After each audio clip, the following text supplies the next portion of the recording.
Hey guys, thank you for coming back to my channel. Today we're going to be talking about why it's important to spay your pet. I have a guest here today, Dr. Patron. So I have a question for you. Is there a higher chance my pet can get an infected uterus? Absolutely. So just so that we make sure everyone understands what spaying means. So spaying is for females and neutering is for males. And when we spay a cat or dog, rabbit, rat, anything, we're actually removing the ovaries in the uterus most of the time. Sometimes we just do ovariectomies where we take out just the ovaries, but most of the time traditionally we're removing the ovaries and the uterus. So obviously if you don't have a uterus, you have no chance of getting one that's infected. Yes. But a common issue we see with dogs and cats, more often dogs, but cats too, when they're not spayed, usually around middle age, somewhere around 6 or 8 years old, they'll come in with an infected uterus. And basically what it is their uterus is a tubular structure that will fill with fluid and actually pus. So they have a huge abscess in their abdomen and they're very, very sick from that. Oh, yes. So they can die if it's not treated, and even sometimes when we treat it aggressively, unfortunately some of our patients don't make it. It's an emergency surgery, it's a stressful surgery, it's a difficult surgery, and they're typically in the hospital for several days. So you're comparing, a spay, at least in this area in New Jersey, probably anywhere between $400 and $600 depending on the size of the dog. Easy. But if you have a pyometra surgery and you have to go somewhere, you could be looking $2,000, and that's even if there's no major complications. So it's safer for your pet, better for your budget, better for your veterinarians. We don't like doing emergency surgery if we don't have to. Definitely not. Right? No. So will spaying my pet decrease the possibility of mammary tumors? Absolutely, yes. So if you don't have the hormonal stimulation from your ovaries, you won't develop mammary glands. So we recommend spaying and neutering by 6 months of age. Most cats and dogs will go into heat somewhere between 6 and 8 months, sometimes a little sooner, sometimes a little bit later. But if you spay them before their first heat, they have a 95% chance or 95% protective against mammary cancer. So they basically won't get mammary cancer.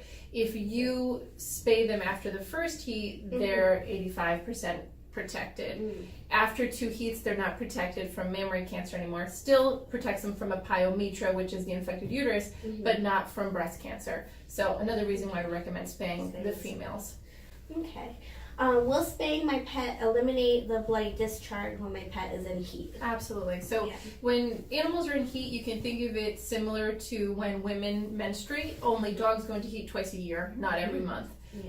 But yes, absolutely, if you spay them, they won't get that, and that's better for them, better for your house. Yeah, they make a big mess with that.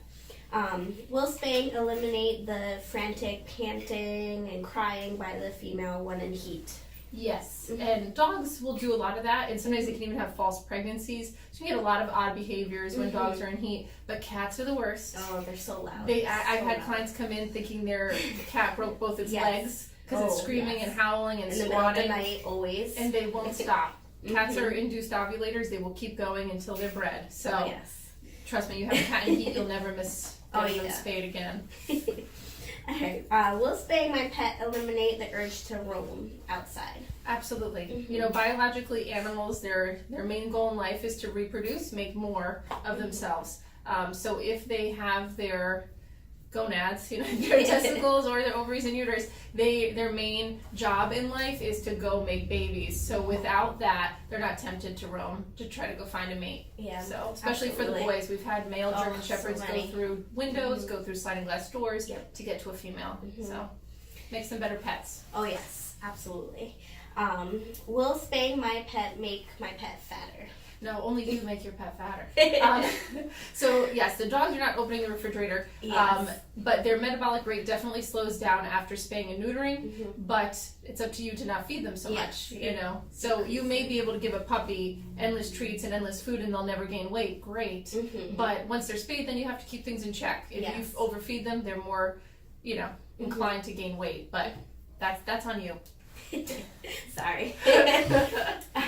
Should my pet have one litter before spaying? No, there's no evidence to support that. The only evidence of later spaying or neutering really only applies to the boys, and sometimes I'll let my larger breeds not be neutered until closer to a year of age. This is for their growth plates to fuse more slowly, you know, to reduce chances of orthopedic issues and some types of cancers. With the females, because of the prevalence of breast cancer, you know, you're kind of juggling between different types of cancer. So we'd rather know that we're preventing memory cancer than maybe preventing another type of cancer. In the boys, memory cancer is not a concern, so letting them wait a little longer for neutering on the off chance that it might be preventing some sort of orthopedic issue makes sense. Yeah, absolutely. Not for the girls. Will spaying hurt my pet? I hear clients asking this all the time. No, I mean, it's They're surgery, upset, it's not pain-free, Yeah. but they're under general anesthesia. So we sedate them prior, so they're nice and relaxed. Then they're under general anesthesia, they don't feel a thing. And then they're given anti-inflammatories and pain medication to go home. And we even do here, you know, where I work, local blocks. Oh, yes. And we do laparoscopic spays. So laparoscopic spays have a tiny incision about this big. They're a lot less painful, but most dogs, we have trouble keeping them calm after surgery because they're jumping off the walls the same day and definitely the next day. So they don't miss a beat. I think we feel worse about how they're going to feel than they actually feel. Absolutely. So no, not a reason to not spay them. All right. So is my pet too old for surgery? Age is not a disease. I've spayed 16-year-old dogs. I mean, people don't want to lose their dogs, and when you're faced with, you know, this situation, that will definitely kill the dog. You know, if they have infected uterus, that's usually what our issue is. No, they're never too old. As long as they're healthy, we run pre-anesthetic blood work, pre-anesthetic EKG. If there's any kind of heart issue, we ultrasound the heart, do chest x-rays, whatever it is. We make sure they're healthy. But the age alone is not a reason to not spay or neuter. I agree. Will spay expand the life expectancy of my pet? Yes, spaying your pet will extend the life expectancy. It's a difficult word. Absolutely, because we won't have pyometry, we won't have memory cancer. It's great. Absolutely. It should. You know, no guarantees in life, right? But it should. Yeah, absolutely. Well, I hope that helped you guys on learning about why you should spay your pet. Thank you, and hopefully you can subscribe to my channel. Yes. That'd be awesome. Thank you.